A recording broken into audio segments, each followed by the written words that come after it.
आज के इस वीडियो में हम देखेंगे मॉलिक्यूलर ऑर्बिटल का एनर्जी लेवल डायग्राम।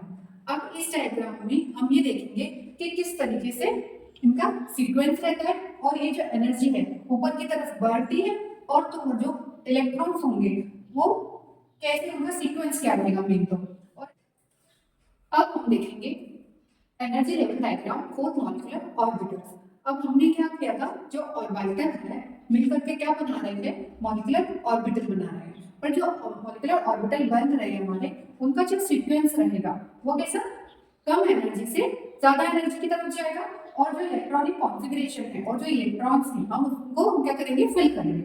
अब हम देखेंगे जो एटम जिसके इलेक्ट्रॉन्स कैसे होते हैं, 14 नंबर 14 होते हैं या 14 से कम होते हैं या 14 के बराबर होते हैं, तो जो उनका सीक्वेंस रहेगा वो इस तरीके से रहेगा, sigma 1s sigma star 1s sigma 2s sigma star 2s। अब हम दो एटम लेंगे, अभी हम अपने दो एटम लेंगे तो फिर उनका जो मॉलिक्यूलर ऑर्बिटल क्या बनेंगे, उतने ही बनेंगे। दो लेंगे तो दो बनेंगे, चार लेंगे तो चार बनेंगे। अब 14 इलेक्ट्रॉन से मतलब क्या है, 14 इलेक्ट्रॉन से मतलब ये है जो हमारा जैसे H2 है या N2 है, N2 में कितने 7 7 14 होते हैं, तो 14 इलेक्ट्रॉन्स जब हम इसके अंदर फिल करेंगे तो उनका जो सीक्वेंस रहेगा, उनका जो इलेक्ट्रॉनिक कॉन्फ़िगरेशन रहेगा वो इस तरीके से रहेगा, sigma 1s sigma star 1s sigma 2s sigma star 2s pi 2x is equal to pi 2py sigma 2pz then pi star 2px pi star 2py then sigma star 2pz।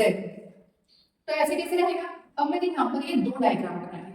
अब ये वाला जो डायग्राम है इसके अंदर हमको सिर्फ एक अंतर दिखाई देने को मिलेगा, जो ये सिग्मा 2pz है वो इस नीचे की तरफ है जबकि इसमें 2pz ऊपर की तरफ है। वो इसलिए है जब इलेक्ट्रॉन हम इसमें फिल करने लगते हैं तो इनमें क्या हो जाता है, अट्रैक्शन होने लग जाता है और ये क्या होता है, ये ऑर्बिटल फ्लिप कर जाता है, जिसके कारण से जो 2pz है ऊपर की तरफ होता है और इसमें pi 2px pi 2py नीचे की तरफ रहते हैं। पर जब 14 इलेक्ट्रॉन से अबव इलेक्ट्रॉन्स की या ऑर्बिटल्स की बात आती है तो फिर ये जो 2pz है इनमें जो ऑर्बिटल जो होते हैं वो दूर हो जाते हैं, जिसके कारण से इनमें इतना फर्क नहीं पड़ता और इनके जो छोटे मॉलिक्यूल रहेंगे जैसे N2 वो छोटा सा रहता है, उनके ऑर्बिटल के रहते हैं पास रहते हैं, तो उनके कारण क्या होता है, उनमें अट्रैक्शन होने के कारण इनका जो ऑर्बिटल रहता है वो फ्लिप कर जाता है। इसलिए ये जो 14 इलेक्ट्रॉन से जो ज्यादा वाले एटम्स रहेंगे, मॉलिक्यूलर ऑर्बिटल्स रहेंगे, उनका सीक्वेंस इस तरीके से रहता है, जबकि जो 14 इलेक्ट्रॉन के बराबर और 14 इलेक्ट्रॉन से कम वाले जो ऑर्बिटल रहते हैं उनका सीक्वेंस इस तरीके से रहता है। और हम पहले लो एनर्जी वाले ऑर्बिटल में हम क्या करेंगे, इलेक्ट्रॉन फिल करते हैं, उसके बाद हमारा लेवल बढ़ता जाता है दोनों में ही। हम इसमें मॉलिक्यूलर बिहेवियर हम देखें तो इसकी जो स्टेबिलिटी होती है मॉलिक्यूल्स की वो हम देखेंगे किसके बेसिस पर, बॉन्डिंग और anti bonding of electrons. N P जो है हमारा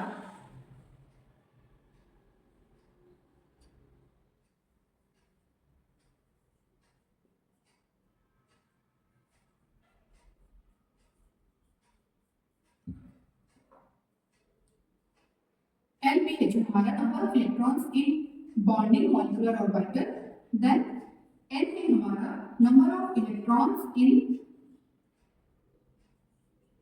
ABMO मतलब एंटी बॉन्डिंग मॉलिक्यूलर ऑर्बिटल। अब जो हमारे नंबर ऑफ बॉन्डिंग जो रहेंगे इलेक्ट्रॉन्स जिसके यदि संख्या ज्यादा होगी एंटी बॉन्डिंग से तो वो जो मॉलिक्यूल होगा हमारा कैसा होगा, स्टेबल होगा, जबकि इन दोनों सिचुएशन में यदि कम हुई या बराबर हुई तो हमारा मॉलिक्यूल अनस्टेबल रहेगा। अब हम इसमें हमने स्टेबिलिटी देख ली, अब हम स्टेबिलिटी इलेक्ट्रॉन कॉन्फ़िगरेशन से हम स्टेबिलिटी हमको पता चलेगा, हम निकालेंगे बॉन्ड ऑर्डर किस तरह से हमको देखने को मिलेगा। हम नेक्स्ट है बॉन्ड ऑर्डर।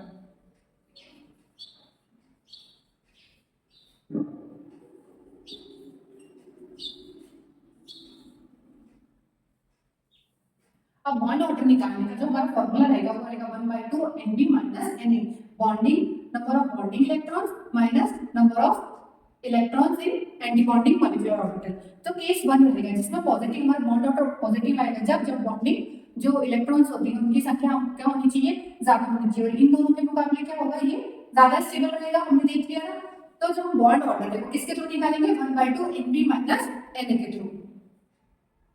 अब यदि एंटी बॉन्डिंग या बॉन्डिंग मॉलिक्यूलर ऑर्बिटल की जो नंबरिंग रहेगी बराबर रहेगी तो वो क्या हो जाएंगे, बॉन्ड ऑर्डर उसका क्या हो जाएगा, 0 हो जाएगा और इसका नेगेटिव रहेगा यदि वो, और हाँ, ये जो इसका जो आंसर है वो डेसिमल में भी हो सकता है। अब हम देखेंगे जो मैग्नेटिक नेचर होगा है वो कैसा होगा मॉलिक्यूल का, when we have presence of one or more unpaired electron, तो वो क्या होगा पैरामैग्नेटिक होगा। पैरामैग्नेटिक मतलब वो अट्रैक्ट मैग्नेटिक फील्ड से बहुत वीकली अट्रैक्ट होगा, जबकि जो पेयर्ड इलेक्ट्रॉन्स होंगे when we have no unpaired मतलब एक भी अनपेयर्ड नहीं होना चाहिए, पेयरिंग होनी चाहिए उनकी, ऑल आर पेयर्ड अप मतलब पेयर्ड अप होंगे वो इस तरीके से, तो वो कैसे होंगे डायमैग्नेटिक होंगे। और यदि उनके सिर्फ एक ही प्रेजेंस होता है इलेक्ट्रॉन तो वो कैसा होता है पैरामैग्नेटिक होता है, और जब वो पेयर्ड होंगे तो डायमैग्नेटिक होगा। डायमैग्नेटिक होगा तो मतलब वो कैसे होंगे मैग्नेटिक फील्ड पर क्या होंगे वीकली रेपेल्ड बाय मैग्नेटिक फील्ड, वो मॉलिक्यूल कैसा होगा हमारा कैसा होगा डायमैग्नेटिक होगा।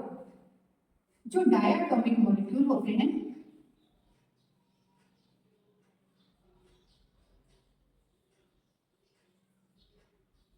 वो हमें दो तरीके से देखने को मिलेंगे, एक होंगे होमोन्यूक्लियर,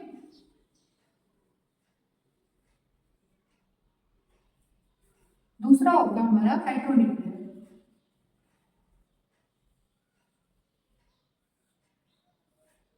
अब होमोन्यूक्लियर और हेटेरोन्यूक्लियर हम दोनों के एग्जांपल देखेंगे, तो इनमें भी डायटॉमिक होंगे ये भी डायटॉमिक होगा, पर इन दोनों में डिफरेंस क्या होगा, जो होमोन्यूक्लियर होंगे वो दोनों सेम होंगे, जैसे H2 N2 सो। अब हेटेरोन्यूक्लियर होंगे वो कैसे होंगे,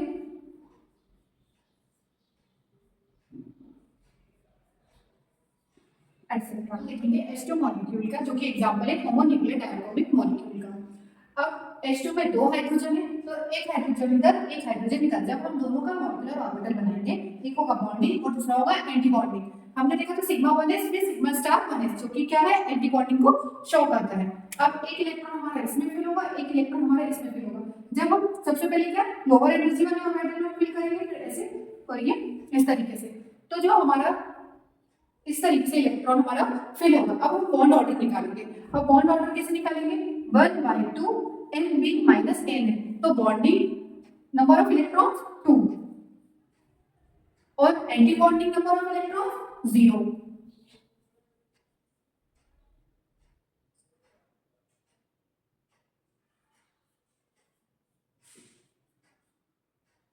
जो हमारा बॉन्ड ऑर्डर निकल कर आएगा वो क्या आएगा 1। तो जो हमारा यदि हम देखेंगे इसका मैग्नेटिक नेचर देखेंगे हम तो मैं क्या कहेंगे ये रहेगा डायमैग्नेटिक।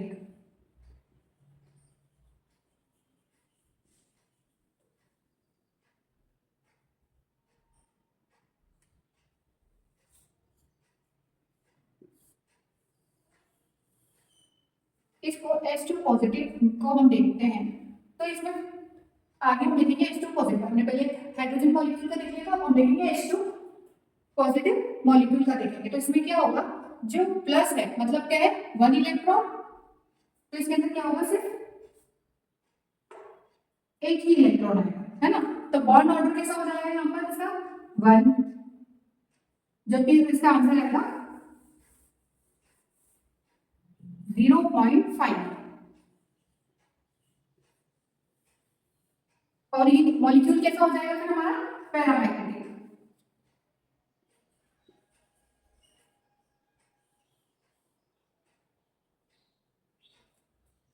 हम क्या करेंगे हीलियम का निकालेंगे,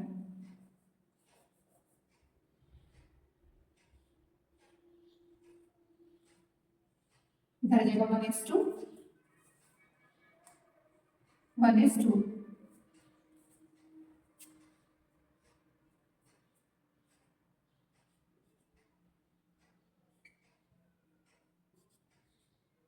अब देखिए अब इसका यदि हम बॉन्ड ऑर्डर निकालेंगे